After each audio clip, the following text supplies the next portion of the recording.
everyone, and welcome to this segment of the virtual seminar organized by Igbo Conference. In this segment, we're going to have a conversation. A lot of you know who Nnedi is, but for the ones that don't know who Nnedi is number one, an Igbo American girl.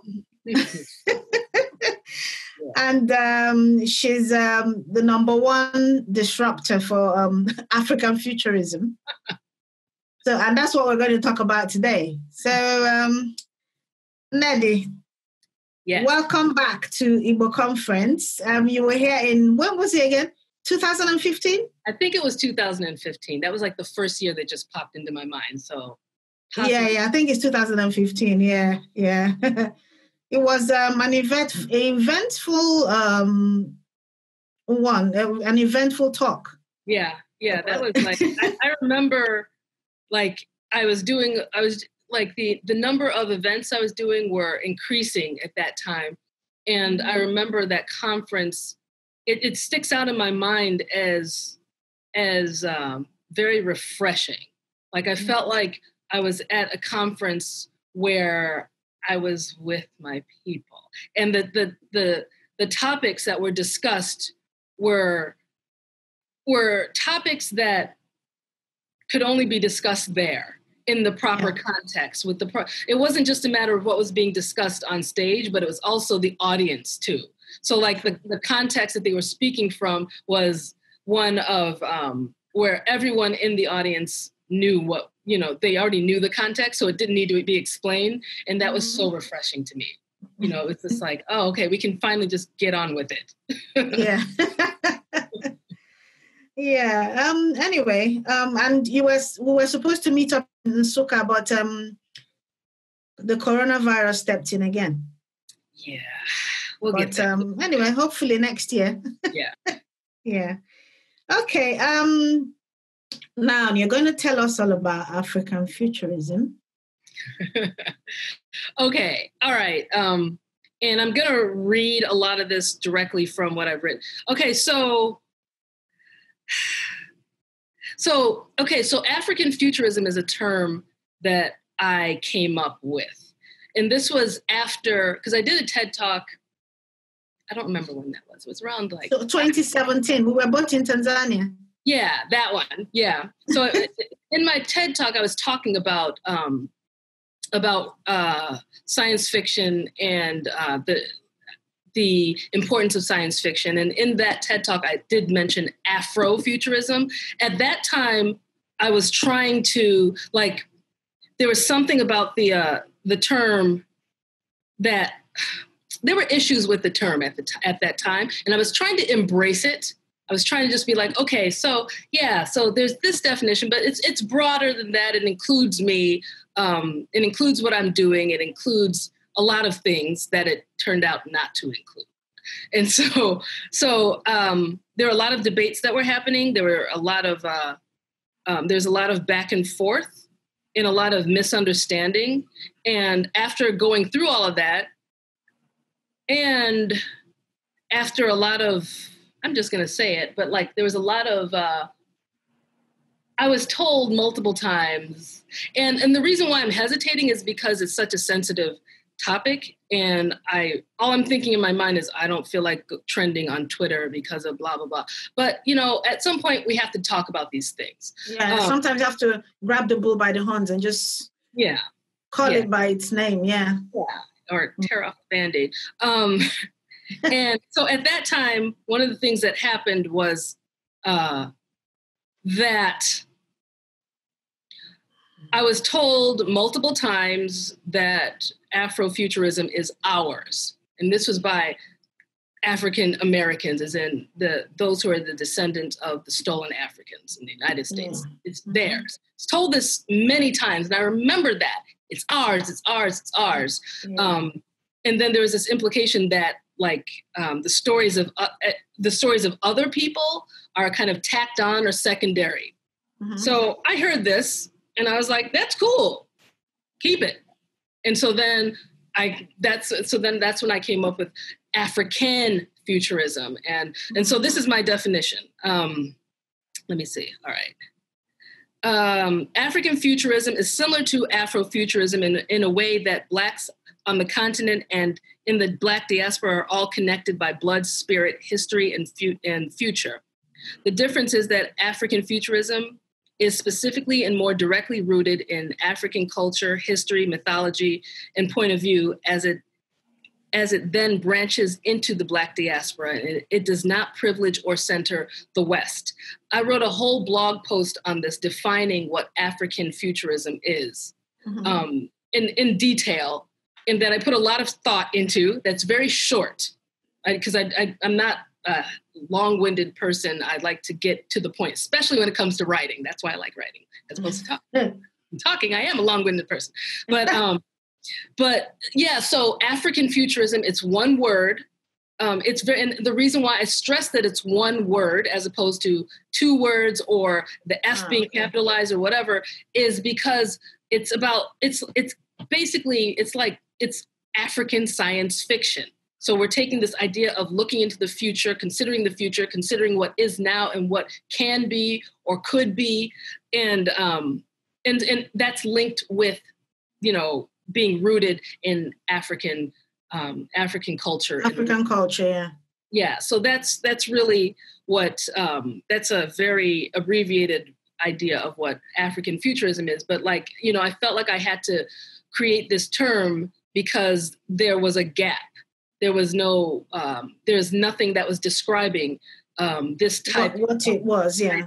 Yeah, and it's not just what I'm doing. It's not just what I'm doing. It's just this type of writing. This space, yeah. Yeah, right. So that's where that came from. And I'm not saying that African futurism is better or whatever than Afrofuturism. I'm saying it's different. It's something else. And the reason, I'm Nigerian American. I like to say Niger American. Niger American is one word. Those two, Nigerian and American, are combined into one word. They cannot be separated. Separated, yeah. There's something else. They're their own thing. And that's really, that idea is very important to me. The way I started writing science fiction was because it wasn't because I was reading others. It wasn't, I didn't start writing science fiction. You didn't set out to write. Yeah, it was I just had to kind of stop myself from saying something. It wasn't because I was reading what came before. I wasn't reading science fiction dead white guys. It wasn't because of that. I didn't read a lot of science fiction growing up because I didn't feel included. I didn't feel like I existed in those narratives. I started writing it from my trips, because of my trips to Nigeria. And this is what people have to understand. Me being Nigerian American, it's like Igbo American. It's not just a matter of speaking. There's so much more. There's so much that there's so many levels to it. Yeah. Yeah, it's like, for me, it's difficult to explain to those who don't know what that means, because a lot of people are just like, oh, you're just American. You're American. How complicated is that? And I'm like, you can't. You don't get it. But back to science fiction, I started writing it because of my family. We would get together and we would go, and from a young age, my parents were taking my siblings and I back to Nigeria to meet our family, relatives, and have, these were epic trips. They were huge. They had a huge impact on who I am. And so when I got older, I started noticing the presence of technology. And I started noticing how it would show up in the village. And you'd see cell phones in places where there's no electricity or running water, and the impact of that. And I started thinking about the impact of that. And I started I remember seeing a palm wine tapper in the tree with the cell phone. You just think about those kinds of things. What is that like? You can't make that one up. You can't make that up. He was leaning back on the sling thing. On the sling, yeah. I was like, I see things like that. And that's what made me start thinking about, what is this place going to be like in the future? How is all of this technology and just the how is the future going to manifest here? And that's what made me start writing science fiction. And that's what I mean. That is not something you can just say, oh, this is just science fiction. And it's of the same bloodline as the stuff that came before. This is something else. So something else. And, it's, I mean, when you're talking about disruption, this is disruption. Yeah. Oh, yeah. I mean, even the concept of African futurism is extremely disruptive to like reviewers, to the way people want to group us all together. They want to look at the Black diaspora and the people on the and then fit the Black diaspora into a box, and then all the same, like all the same, all this like so they want to do that. They want to be able to do that with one word, and the word before was Afrofuturism. They just clumped us all together, and in doing that, just basically said, "Oh, look, they're all whatever," So here I am throwing. Just put one little label, and then that's it. Yeah, and that's like a whole, like just something so huge. Black people on this globe, everything that we're huge. We're huge and diverse, and we have so much. But like that's their way of making us less. So here comes Nettie with, I'm an African futurist, and like I'm the only one saying it and insisting on it. And I don't have a small body of work, and that large body of work has its influences. So it's like, me coming in and saying this is highly disruptive. It's irritating to some people. It is irritating. And then use the word. Like, when a new song comes out on the radio and you keep hearing it over and over again, and before you know it, you start humming the song. Yeah. So that's how, African futurism, people would just, that's how it's catching up. Yeah. With people. I'm not quiet about it. I like every time even the smallest person gives me the wrong label, I'm like, oh, that's great, but I write African futurism. And I know that makes people angry, but I'm going to keep doing it because I think it's important. I think that disruption is very important. Yeah, and again, it also speaks to an Igbo proverb, if it were Nkita Kogaza, whatever you call your dog is what that will answer. Yes. So you need to, be kind of intentional and say, this is what it will be known as. And if you keep saying it, it becomes the name. Exactly. And that's it. Exactly. Yeah. Also, people need to understand that my middle name is Nkemdili, which means that mine be mine. Mine. And back off if you don't want to accept it. Exactly. Yeah. So, many people don't quite know how you started writing, and I would like you to explain to people how a major disruption in your life turned your career around, and then it is the epitome of disruption, really. Growing up, there were two things that I was. One, very athletic. I was, from the moment that I could move, athlete. I was that kid that would always be chosen first in games because I was the one who was going to get everybody to win. Because I was I could run faster than everybody. I could do flips. I could just, movement was very easy for me. And I come from, both of my parents were major athletes. So that wasn't a surprise. So there's that. Also, the other thing was that I loved insects. I love bugs. And I always kind of moved towards biology, the sciences. Those were my strengths. Reading and writing, not so much. I mean, I like to read. That was one hint. I like to read, so that was me. And I was known, I would go into the bushes across the street and I would catch bugs, and I love bugs. I just love them. They're fantastic. And that was like, everything seemed very set and clear for me. And I was just moving along this path. And then, I played semi-pro tennis from the age of 9. I was a track star. And when I went to college, I was pre-med with the intent of majoring in entomology. I was at the University of Illinois. They have a very strong entomology school, all of that. And so it was pretty clear, everyone, it wasn't that I wasn't one of those kids who knew exactly what she would do when she grew up, but I knew what I was interested in. my areas of interest were always very clear. And then, so when I was 13, I was diagnosed with scoliosis, which is not major at all. Lots of people have scoliosis, but mine was really severe scoliosis.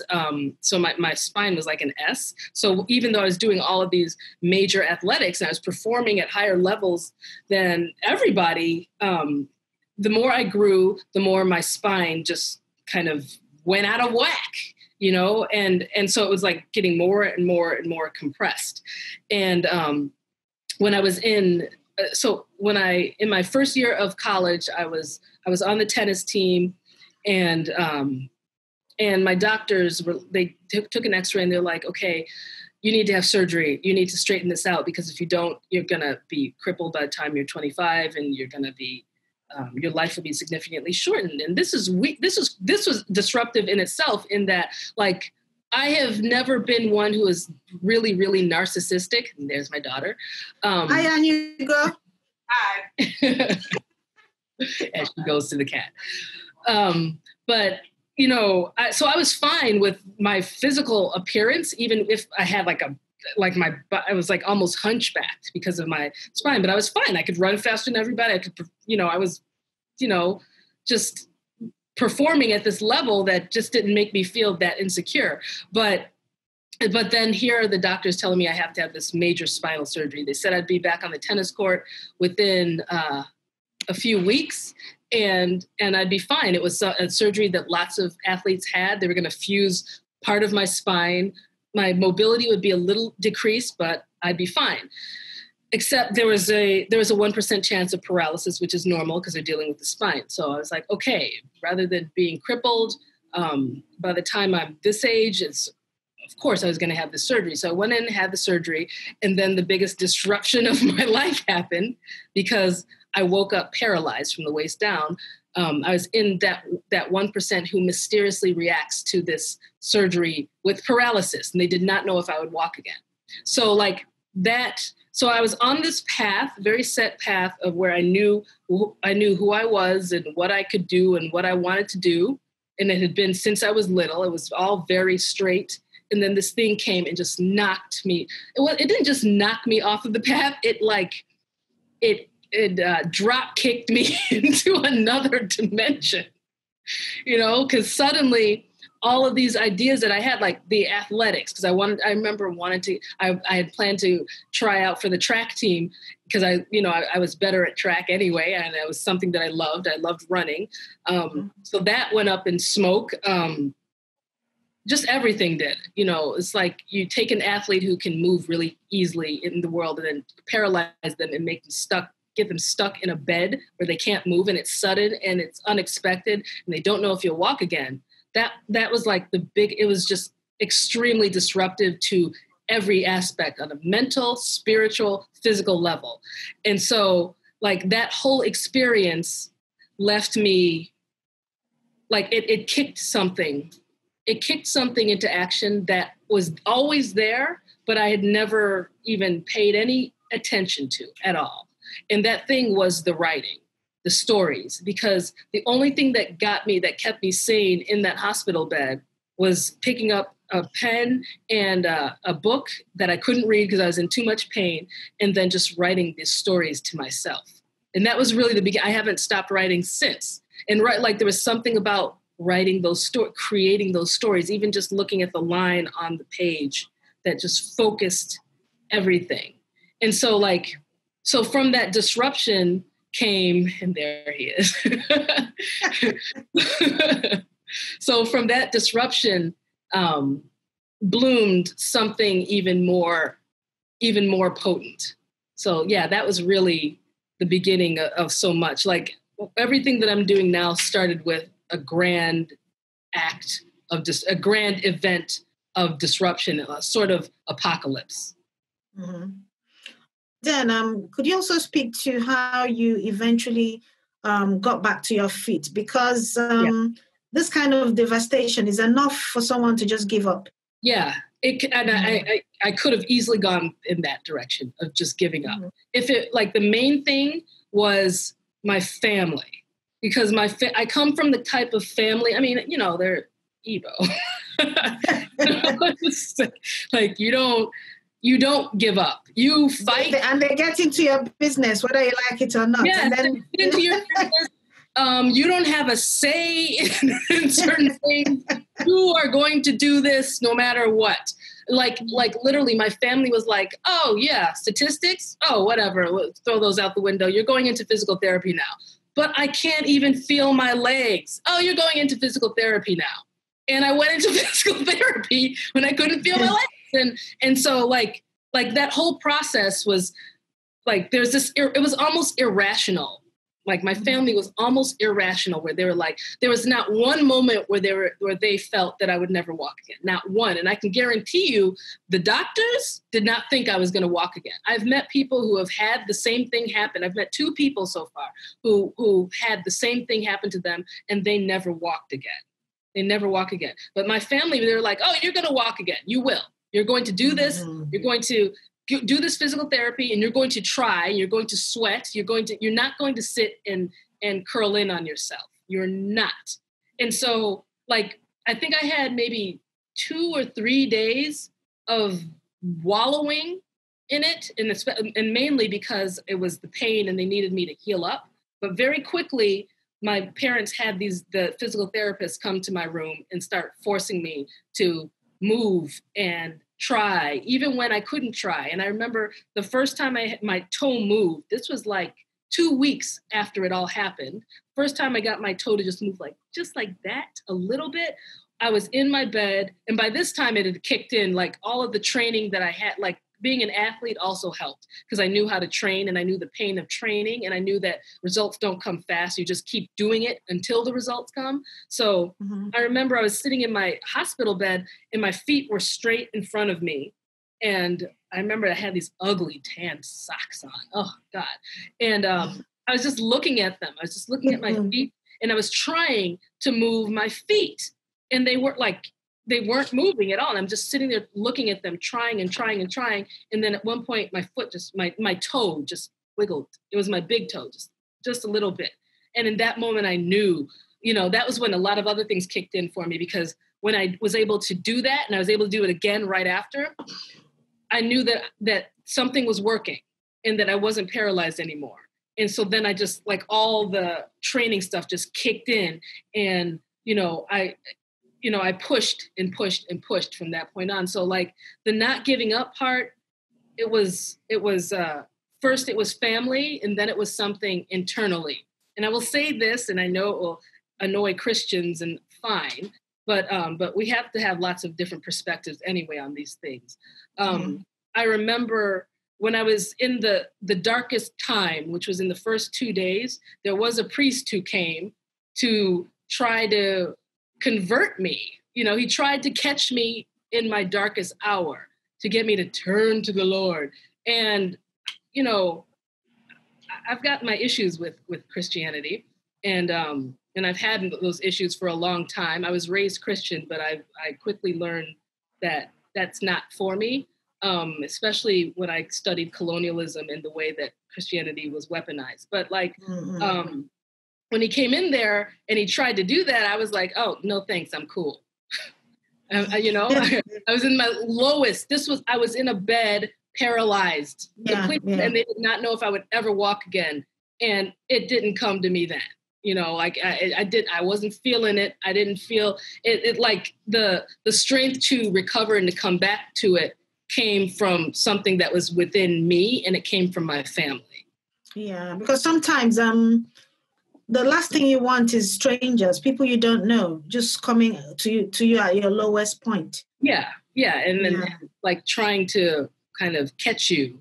Yeah. When you're weak. And, when I look back, I'm like, I don't appreciate that. That's not the time to even just don't do that. There's something very self-serving about that to me is dangerous. I'm just glad that I have my family is so strong and irrational and hard. My family also didn't, it took that whole summer to learn to walk again. I literally had to learn to walk again. It was a daily thing. It was not something where it's like, oh, I can't feel anything. Oh, now I can get up. It wasn't like that at all. It was daily, step by step, bit by bit. And it was scary. You know, there were times where I felt like I was going to fall and re-injure myself. I've written about this in my memoir, Broken Places in Outer Spaces, but even that, it's short. It's short. It doesn't it doesn't touch on even 50% of it. That would take so much more.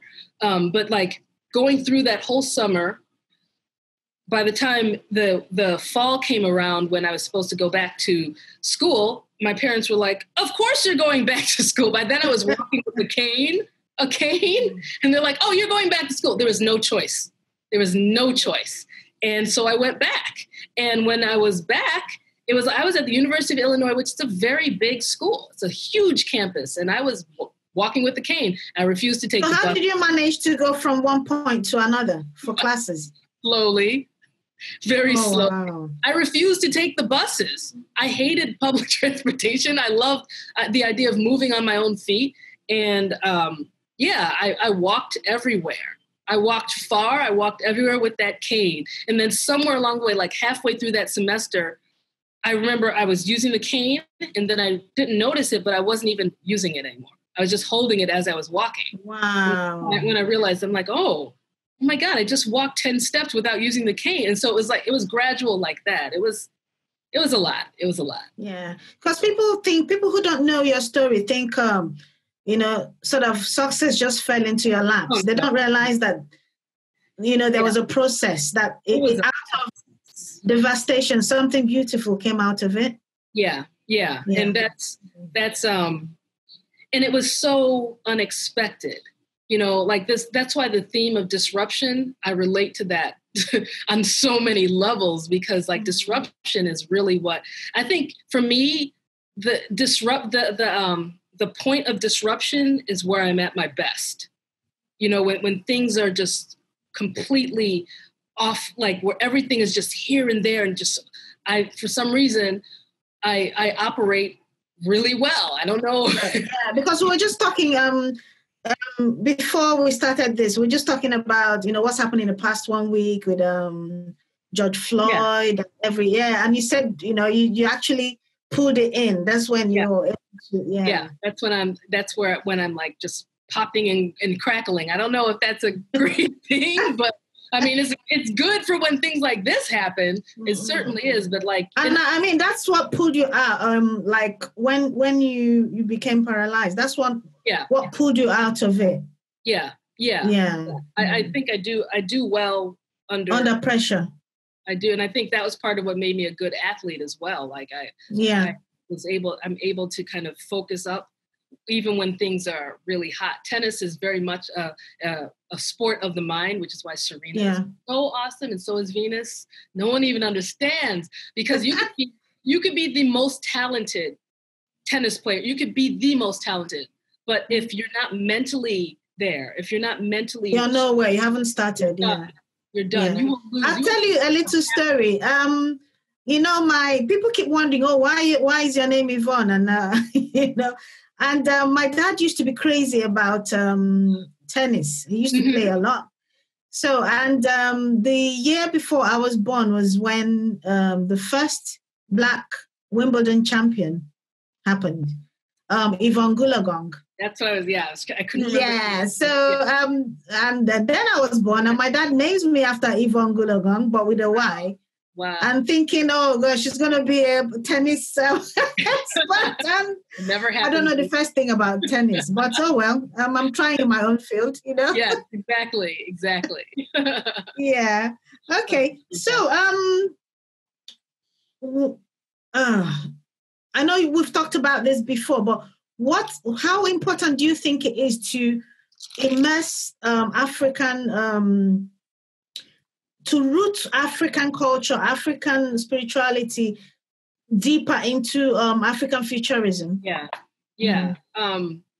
It's so like science fiction it's within science fiction that so much of our innovation is born within, right? And like and innovation is born from within, the creators of it. And the creators of it are, always come from their own perspective. They create things from their own perspective. And their own realities. Their own reality, their own, their wants and needs and hopes, their own, and then, like, for example, the cell phone and all of our technology was created in a certain part of the world. And that was to serve that certain part of the world. And of course it can be used elsewhere or whatever, but first and foremost, it's made for that group. Everyone else adapts it to themselves, right? So African futurism is basically, it's a subset of science fiction, and it's imagining, it's speculating, and it's important for people of African descent to speculate about their own futures, because when they speculate about their own futures, they're looking at they're speculating through their own wants and needs and hopes, so those things. So like, if you don't dream about your own future, I mean, where are you going to be? Someone else is going to write that future for you.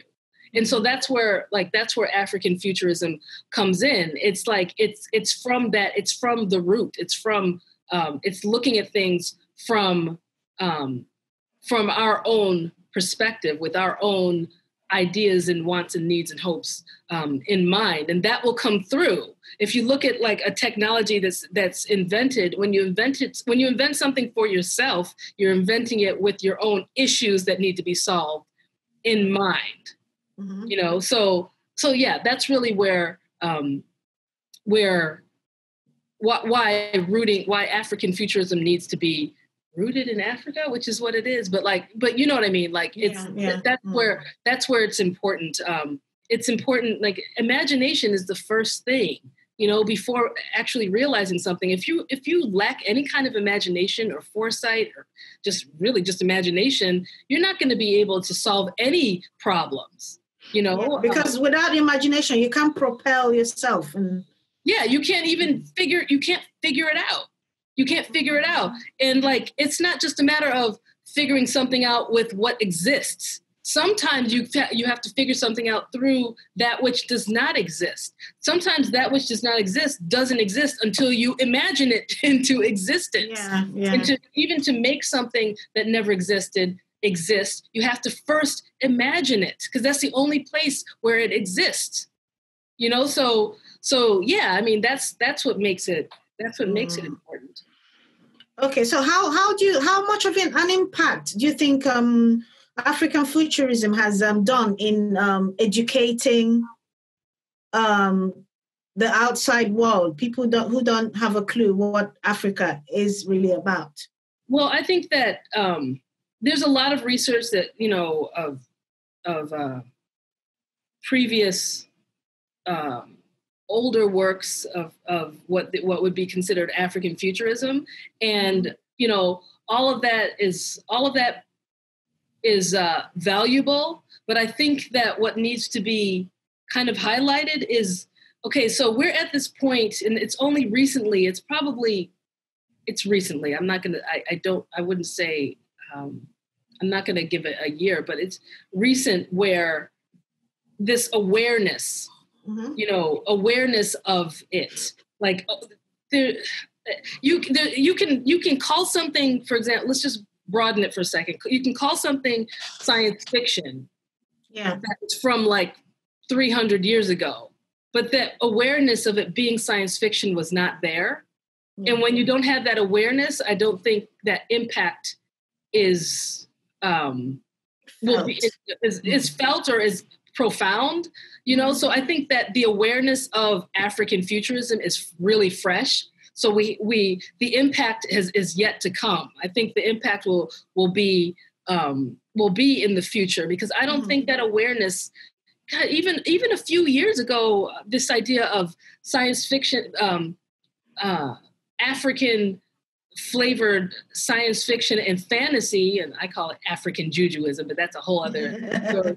But like, that the idea of it was still weird to people. I remember when I first started getting published, I remember what a lot of like Nigerians would tell me about what I was writing. They're like, oh, is fantasy, are those like fairy tales? And I'm like, or folklore? I'm like, that is not what I'm doing at all. So like this idea is still relatively new. Also because the mystical and the magical has always been part of African literature as a whole. Yeah, yeah. So like, I think that awareness and the consciousness of it is new.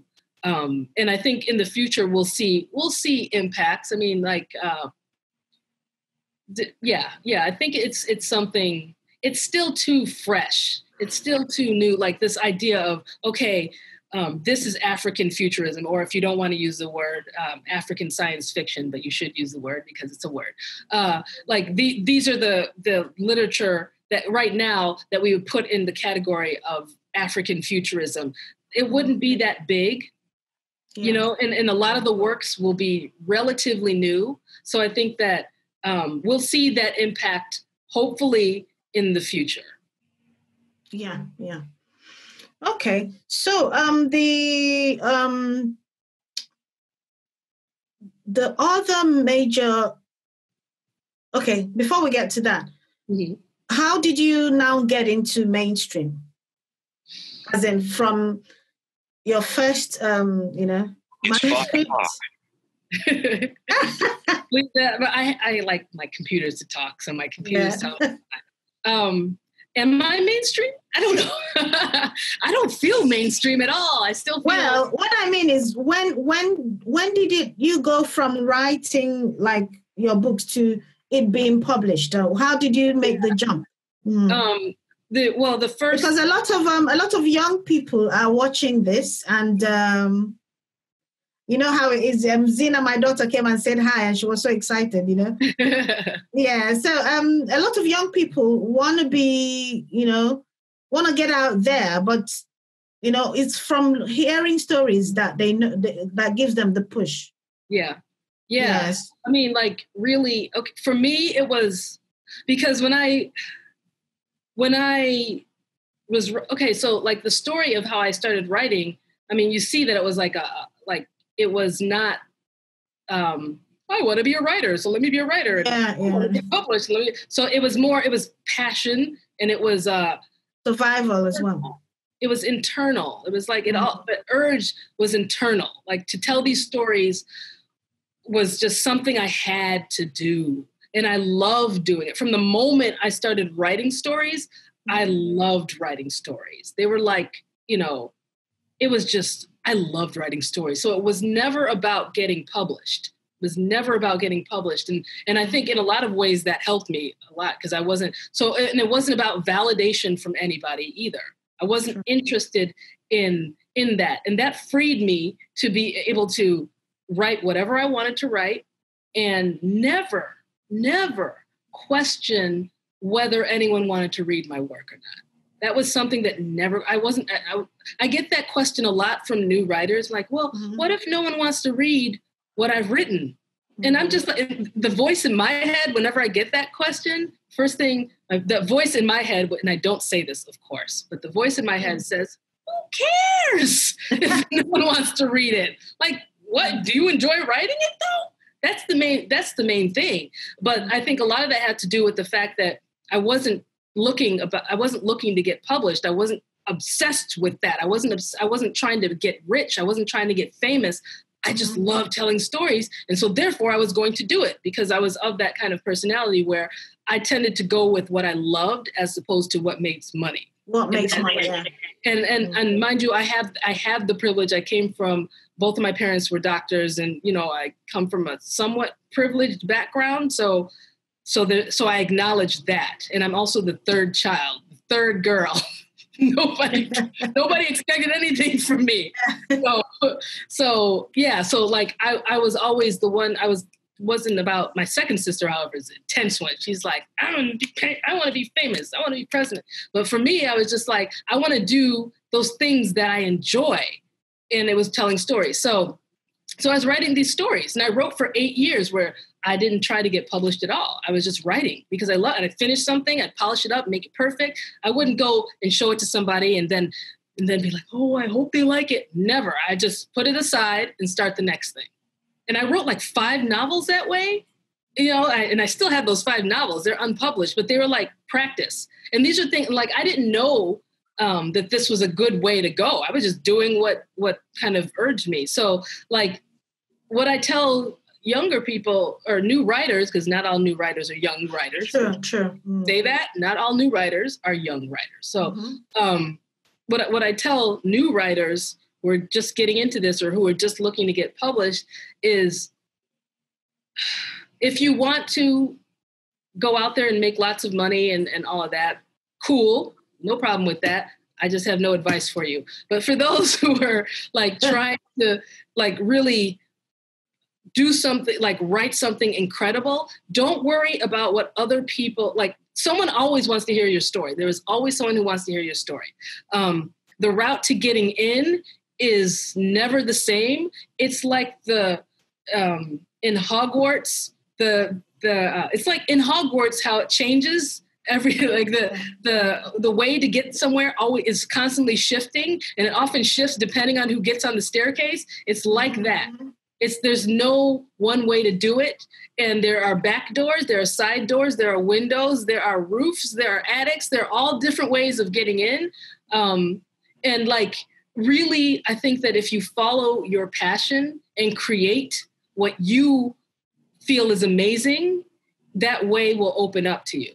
Because there's no one way. The way that things happened for me was a lot of this was so random and unexpected. And it was just me following those things that I love doing and letting that lead me as opposed to trying to get in.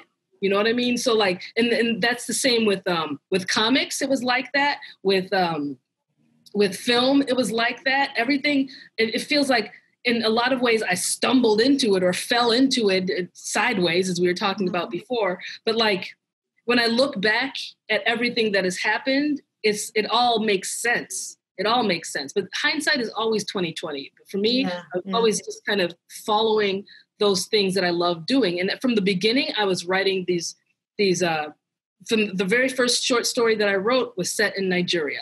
It wasn't because I was thinking, oh, there aren't enough stories like this. There need to be more stories set in this place. And I'm thinking about diversity. I wasn't thinking about any of that.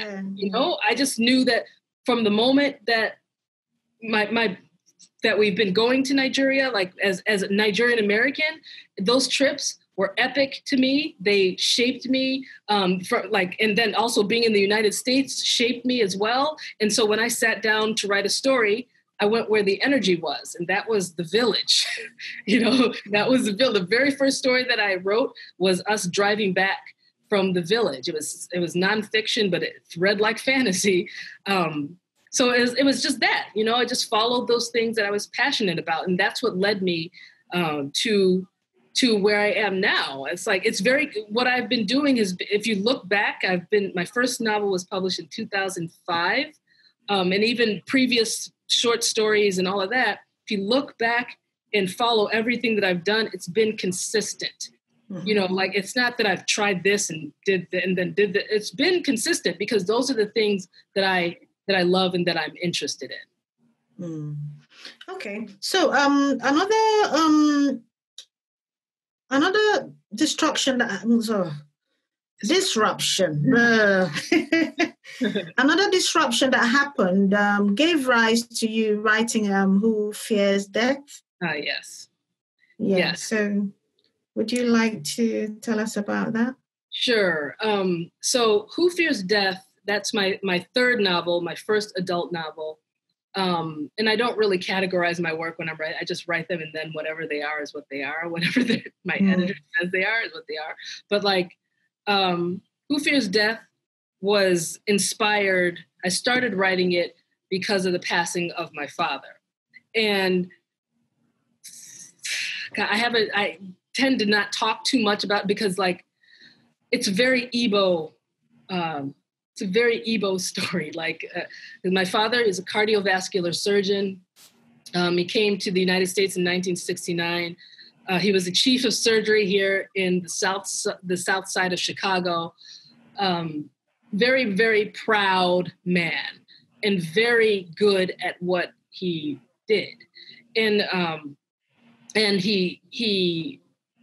I was home for the years when he had a blend of Parkinson's and severe diabetes. And so like I was home during all of that, and I had to watch and deal with the decline of that, which was really, really traumatic, really, really, really traumatic. And eventually and the year before he passed, it might've been a year or maybe it was a year or two before he passed, there was a trip to Nigeria that did a lot. I'll just put it that way. It was a bad trip. It was a bad, bad, bad trip. And we went to the village, and when we came back, like I knew that might have been the last time. And so when he passed, the main thing that he passed from wasn't the Parkinson. It wasn't and mind you, with Parkinson's makes you shake, which for a cardiovascular surgeon, that is devastating, because to be able to work on people's hearts, you have to have very steady hands. Yeah. Hands, and Parkinson's makes you shake. So I had to watch that. It's like his talent, his gift taken away, by bit. And then he eventually passed because of congestive heart failure, which is like he spent his whole life fixing people's hearts, and then that's what took him away. That's what took him. And so, I was home for all of that. My sisters we all lived in the area. So we're all in the Chicago area, but I was living at home. And I was angry. I was really angry. I was angry at everything. I was just angry. And our family is very close. It's very close to my dad, close to my mom. I watched the toll it took on my mom. And so the day of his wake keeping was here in the United States. And then he was buried in Imo State, in my father's village. And on the day of the wake keeping here in the United States, I just remember like the whole time just crying. I could not, I was just out of it. And at the end, when everyone had left, I somehow found myself in the room with his body, and I was like looking down at him, and I just looked at his face and like, that's not he's gone. It was very clear that he was gone. His face looked, it's like, when your spirit is there, it's versus not there, it's a night and day. And I just remember feeling something coming into me and it was from the ground, that was very powerful and very destructive.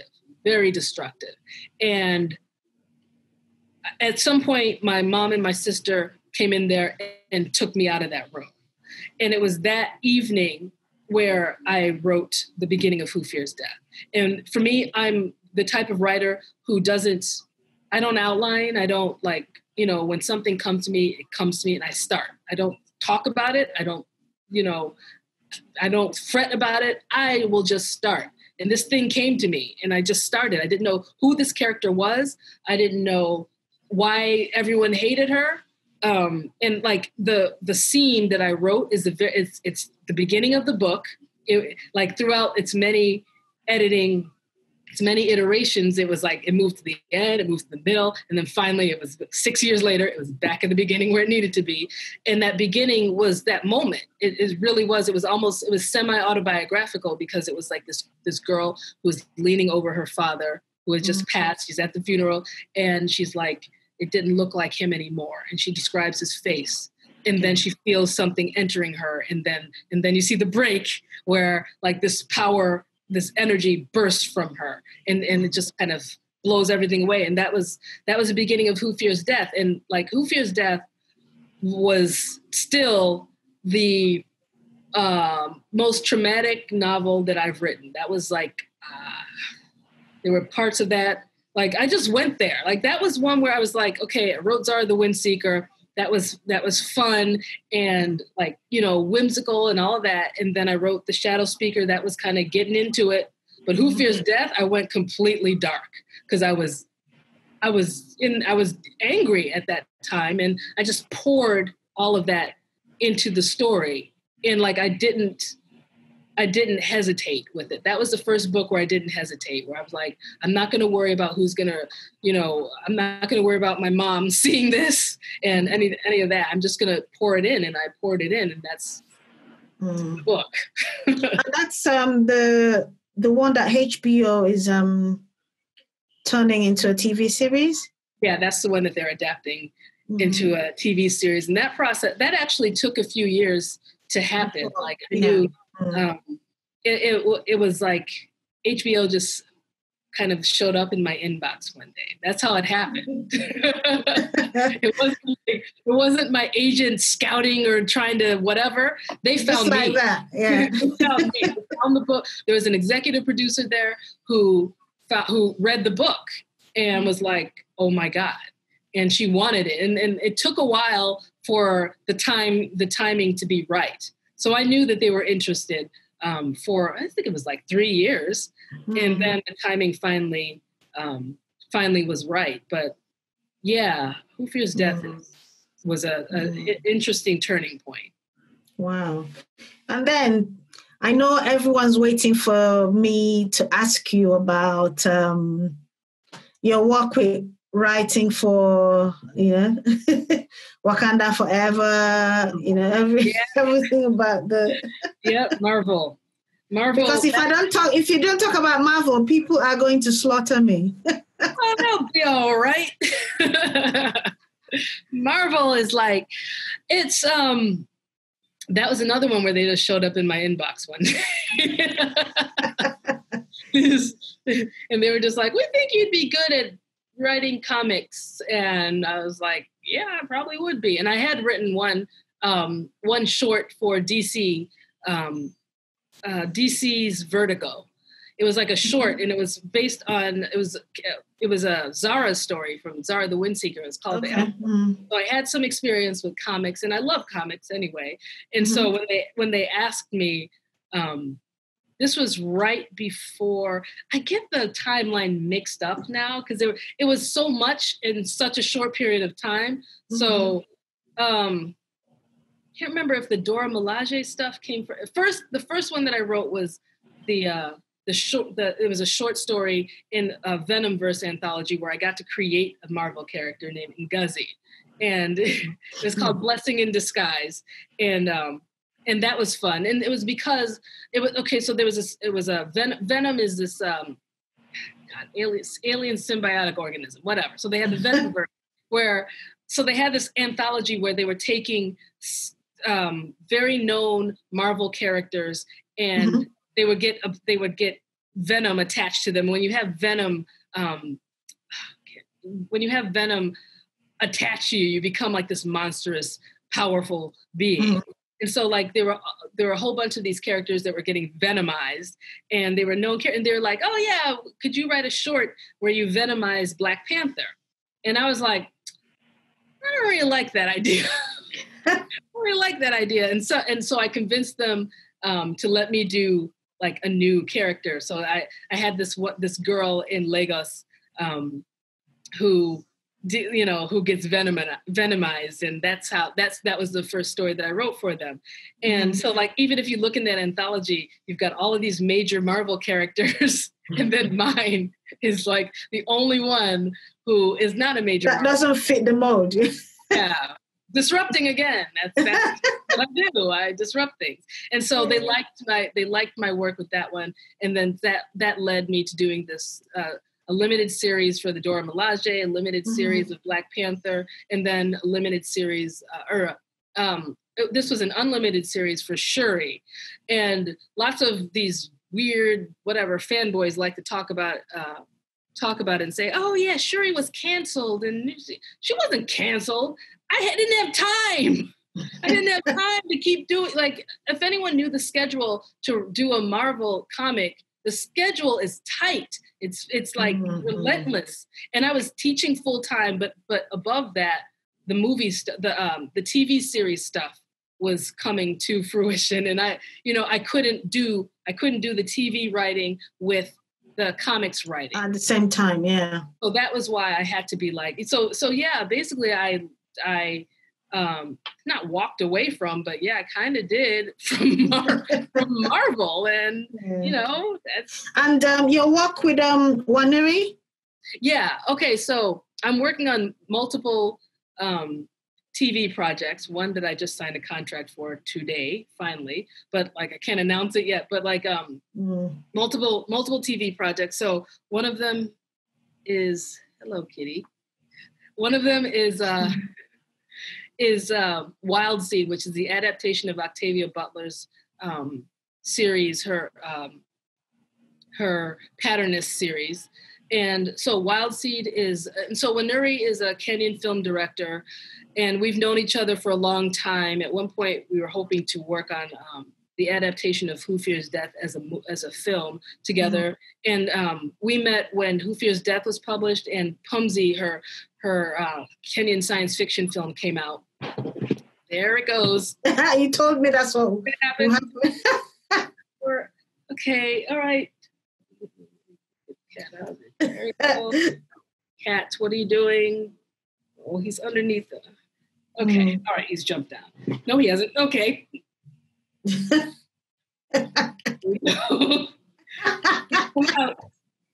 Come out. Okay. Well, this thing I'm sweating now is stress. Yeah. So Wanuri is. When Pumzi came out and Who Fears Death came out at the same time, that's how we ended up meeting up. And we've been talking since then, yeah. We've been talking since we've become very good friends. And so now we've also found that we work really well together. We write really like we're like one mind. Mm-hmm. And so we wrote a short story called Rusties together, and you can read that online. And then okay. So now we're working on Wild Seed, the adaptation of Wild Seed together. So we're writing the pilot, and we've been working on that for, I think it's been about a little less than a year. It's going to be it's with Amazon Studios, with Viola Davis's company, Juvie Films, Juvie Productions, also producing it. And that's been really an amazing experience, especially when Viola's when we have meetings where Viola's present. I'm just like, oh God. It's crazy, but it's really amazing. Yeah. Yeah. Yeah, I forgot to talk about this, but you remember when we went to the Maasai Craft Market? Yes. And in Tanzania. And and we were walking, I don't know where we were, but the people with in the store started saying, Rasta, come here. They're looking at our hair. And then, it just got me, I just remembered it now. And I wanted to say, hair is so important in African culture. And how much of that, have you put into your works because of hair? Yeah, hair for me has always been, the whole hair journey, I have been through it. So I have, there's that, is it Lil Wayne who says tougher than Nigerian hair? Well, I have that kind of hair. My hair is the type of hair that will break combs. And it's always been like that. I wasn't born Dada. I wasn't born that way, but I might as well have been, because my hair is very, very coarse. I didn't have to do this. It did this itself, when I was 20. So like growing up, especially in the United States, the hair journey has been really tough for me. I went through the whole putting relaxer in my hair. Relaxer makes my hair fall out. Hair weaves, I've never liked the idea of hair weaves. So I've been through that battle. I've gone to predominantly white schools where, you're called ugly every day, and the target is your hair. Then I went to a slightly more diverse high school where you had the same white kids saying the same things to me every day, but then you'd also have the African Americans calling me African booty scratcher, and then also making fun of my nap ass hair. So it's like hair has always been just an issue. It's not that I not once did I look at my own hair and think it's ugly. Never. It's always been like, why do they hate my hair so much? It's always been that question. They don't, I want them to be quiet, so I'm going to put this relaxer in so they will leave me alone. It's not that I hated my own natural hair. So that's, I've been through that battle. And then somewhere along the lines, it was interesting because I dealt with all of that growing up. And then I went to college. And in college, we had the NSA, which was the Nigerian Students Organization or Association. And we kind of got together and shared our lives. So that was really important. But what was also important was that there's an African-American group, really educated, highly educated, really smart, very south side of Chicago-y group that I fell into.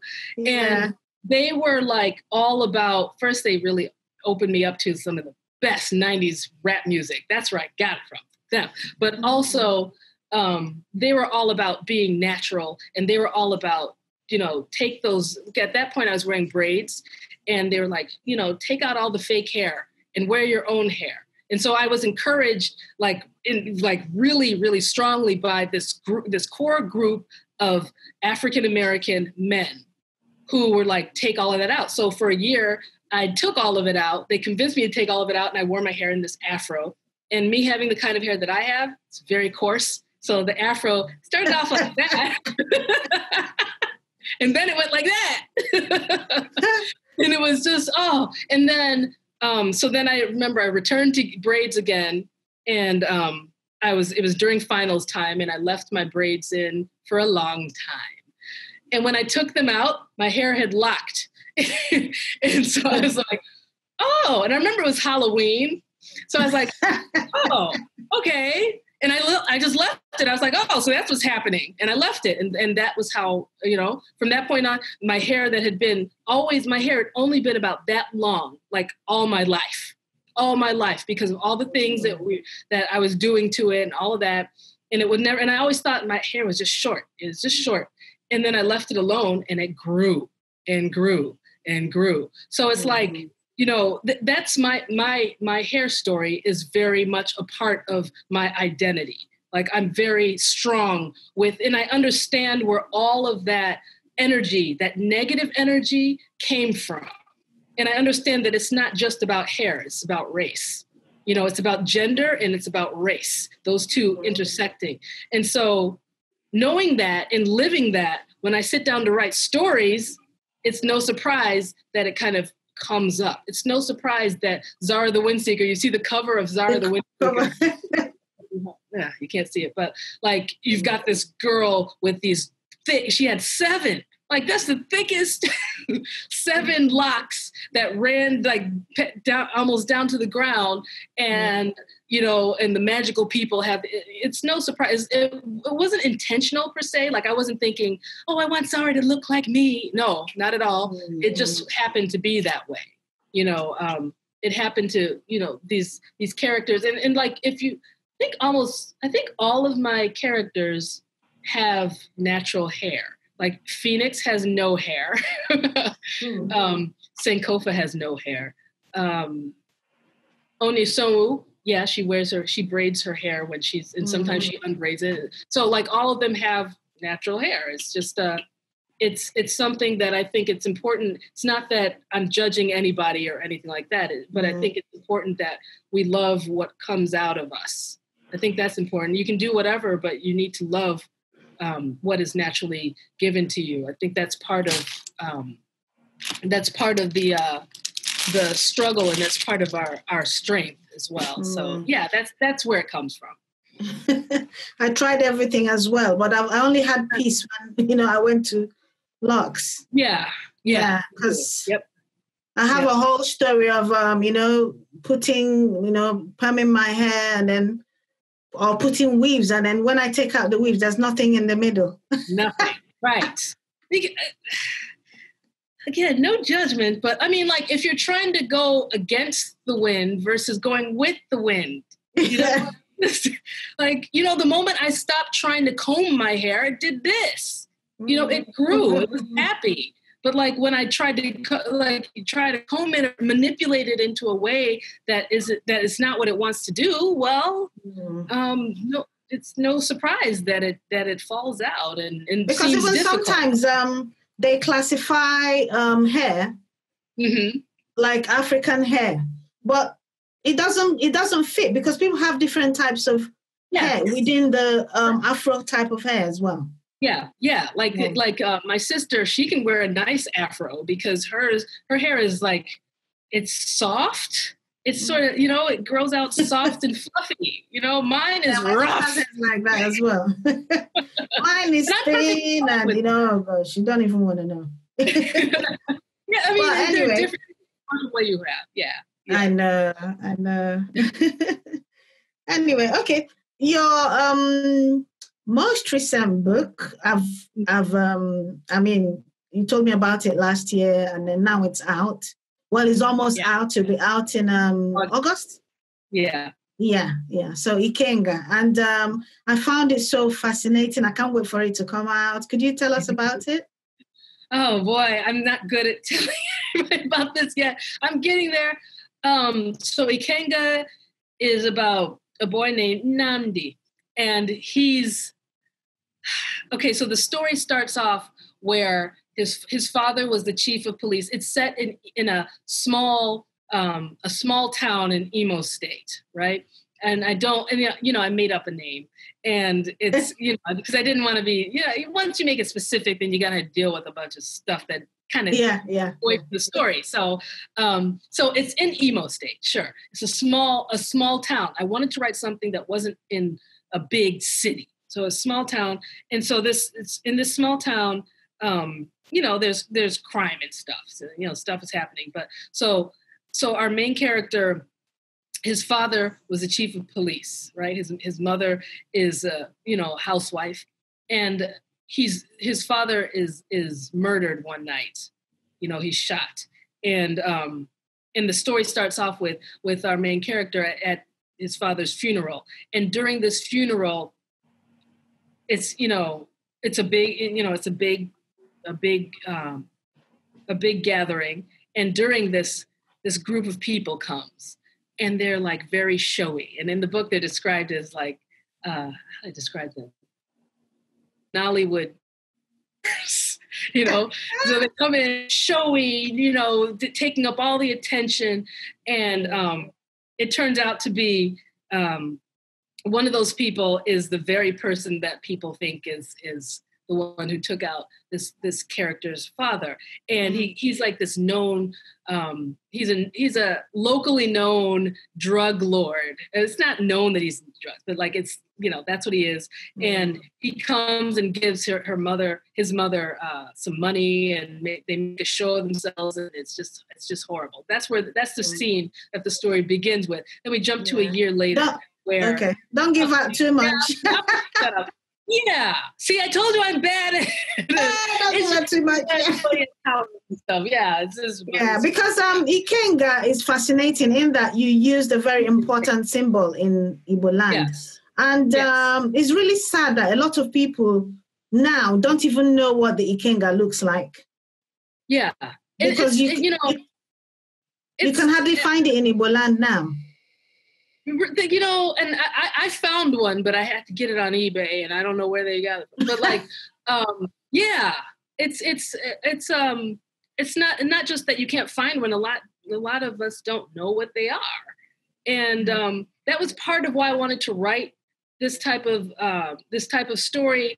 It's not so much that it's going to be like an anthropological story. It's an adventure, fun story, but this object. It's central to it. It's central to it, and it's powerful. And I wanted to bring that into this kind of narrative. And like when I wrote it, It's taken several years for this story to get published. And it's been like, I wrote this back in 2009. So this was like, this was before the whole superhero thing came about, like before that. So like when I was writing it, I wasn't thinking about superheroes at all. All the reviews say otherwise. It's crazy. I'm just like, yeah, I know what you're trying to do. I know what you're trying to do. And yeah, but yeah, like it's, when I wrote it, I wanted to write about a boy character. I typically write female characters, and that will continue to be so. But I wanted to write one that featured a boy character who, like, this idea of embracing your power and embracing what is yours and your culture, like it's not on the nose in the story, but it's very much what that story is about. And that was really what I wanted to kind of, what I wanted to reflect. You know, it was really important. I think that was the genesis of this story. And it was through another conversation that I was having with a Nollywood director, Chidi Chikere. And we were talking about this, and like, that was really where the story spawned from. He had a lot of say in like how I built the main character. Like, you know, so it wasn't just me imagining, you know, it was like, he had a lot of say in it, but that was really the genesis of Ikenga. Yeah. I'm just, you know, fingers crossed he might make it to maybe a big screen or eventually down the road. About that. The big screen thing, I'm going to mention it because it does need to be said, and these things need to be discussed. Like, because there has been a lot of film interest, but one obstacle that I've run into is being asked to take this very, very Igbo story. And then water it down. Not just water it down, move it to the United States. Oh, okay. Anyway, that's a story for another day. Weren't expecting that, were you? Yeah. Anyway, so it's been a really interesting chat. I wish we could go on and on, but well, I'm holding out for you, having you continue this conversation down in Nsukka next year. So yeah, definitely looking forward to that. Definitely. And then tell Anyugo we'll drag her on stage. I won't, but we will. Right, then. So, do you have any final thoughts? Or we've covered a lot. We have.